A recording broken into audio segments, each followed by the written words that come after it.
Hey everyone, Brian with WorkshopAddict.com, and today we're going to take a look at Ingersoll Rand's new 2850 Max 1-inch impact wrench. We have the version here with a 6-inch anvil. You can also get it with a standard anvil. We use this a lot for changing semi-truck tires, and the 6-inch anvil is exactly where it's at for doing any type of work inside a rim.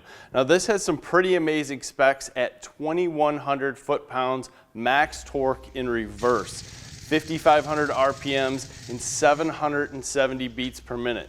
This thing is a monster to use, and it has 3 settings, 3 forward and 3 reverse. You wouldn't believe that you could get this power at 21.5 pounds. It does have a handle that will swivel 360 degrees, so if you're right or left-handed, you can set it up exactly the way that you'd want it. And it also comes with a swivel hose connection on the bottom just to relieve some stress to make this easier to move around, since you are going to have to hook this up to a very large hose attachment.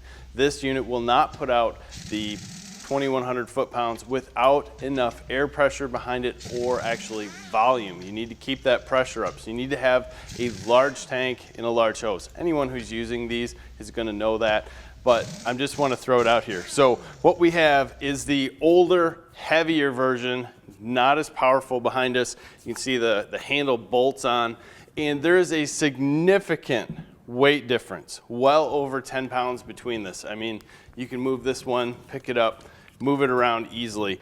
The one thing that I noticed while using this, and we had a little bit of corruption in some footage. We took apart a pup with this complete, everything, putting it back together, repainted it, new rims, new tires.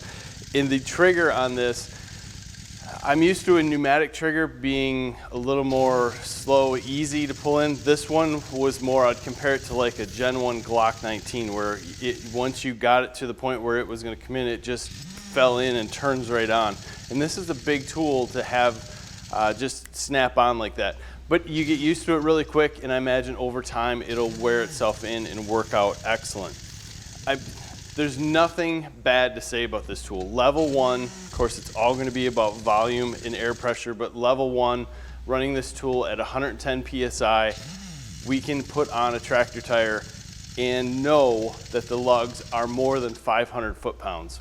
Tested it out with a lug wrench, never did it fall below that. Absolutely awesome tool. And what you get when you use a heavy tool too often, like this large impact here, you get the guys who want to pick up a 3/4 inch. That's a lot smaller.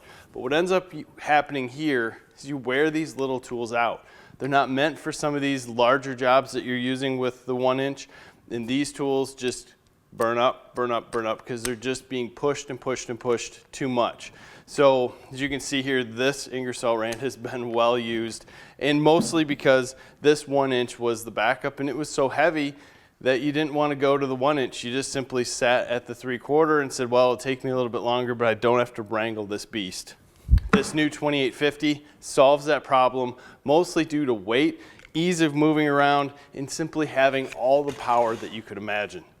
From my perspective and all the other guys in the shop, if you're still using the older model, is it worth upgrading to this new model? And every single person said yes, just for the weight difference, just for the comfort factor, ease of use, and the power. So if you're in the market, not in the market, this is your tool of choice. Check these out. I think you'll really like it. Also, make sure you give us a like and subscribe to our channel. Make sure you follow us on Facebook and Instagram. We have a lot of cool projects out there, a lot of good giveaways, and we will probably be giving one of these away to someone who is in the industry and will use it. So make sure you watch for that. Thanks for your time, guys. Have a great day.